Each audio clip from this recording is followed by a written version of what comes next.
Normally, these sacred things we don't really talk about. It's a place that is within the heart of every Apsaalooke that understands their oral history, that understands the history of the people. It's part of the fabric of Crow life. In the Apsaalooke language, they call this place Awakawe Pia.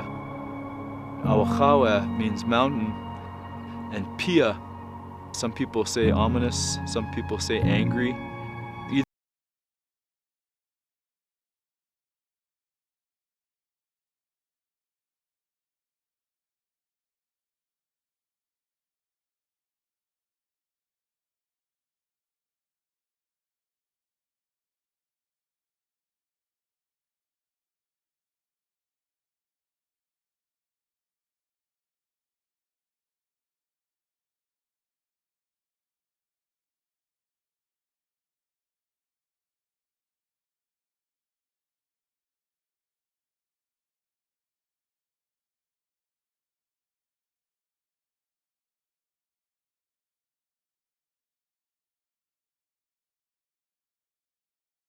Or seek dreams so that they can return to the community and enrich all of us, and we can move forward together. My great-grandfather, Chief Two-Leggins, fasted up there.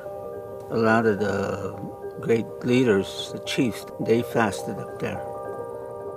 When I was a young child, Apsaalooke went up to one of those mountaintops, and he had a vision.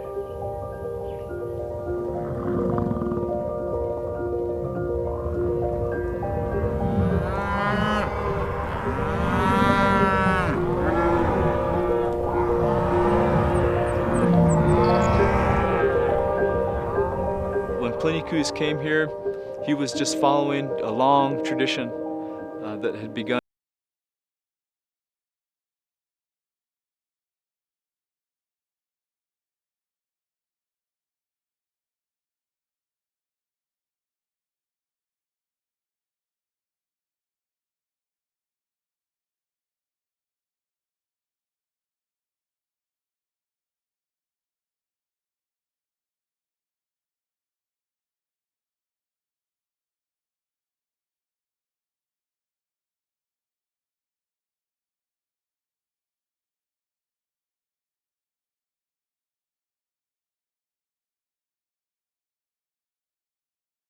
Is 100 miles to the east of here.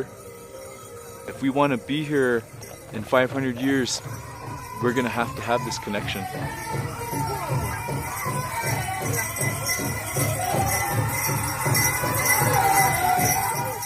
Even today, we have young men go on vision quests there because they believe that it's a source of power, guidance, direction. Is through the vision, it's through the fasting place because it's pure there. You're not getting anyone other than the Creator guiding you. When you're up there, when you're by yourself, you're sacrificing yourself. And experience that cleanses not just your body, but it cleanses your spirit. And when you're done, you come out clean. My tribe, through colonization, has been through a meat grinder. That's what it feels like. And we need to get back to where we were, and we need to do that through hard work, through sacrifice, and through believing in who we are. And that's what coming to the Crazy Mountains is about.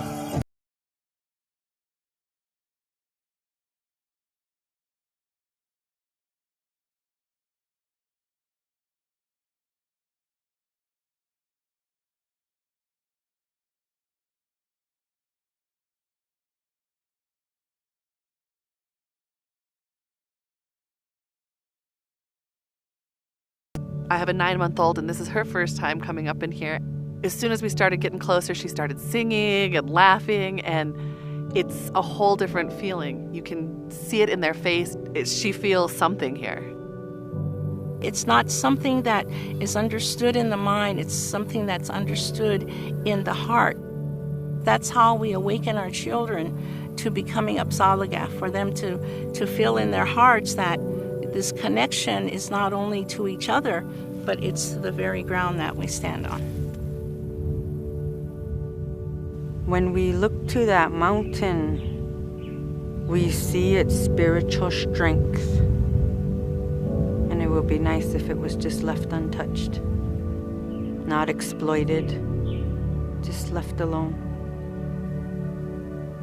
In these mountains, the feeling of peace and connectedness, you can almost get lost in it. And if a motorcycle or a car were to be coming, it would take all that away.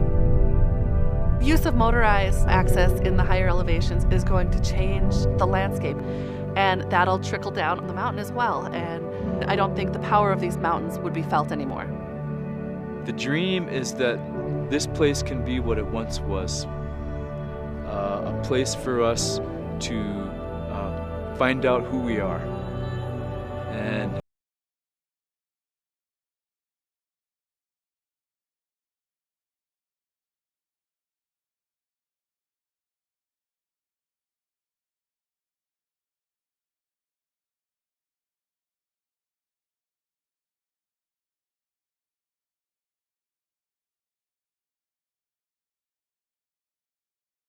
these places, if they're not protected, will be extinguished, and all of that rich history will be lost with it. It's very important that the Forest Service keep this land how it is, so that the future generations have that connectedness to their culture, and they can come and say, we're connected to this land, this is us, this is part of who we are today. That's very important. So not just us can enjoy it, because that young boy sitting on that mountaintop having that dream was thinking of me. He didn't even know who I was.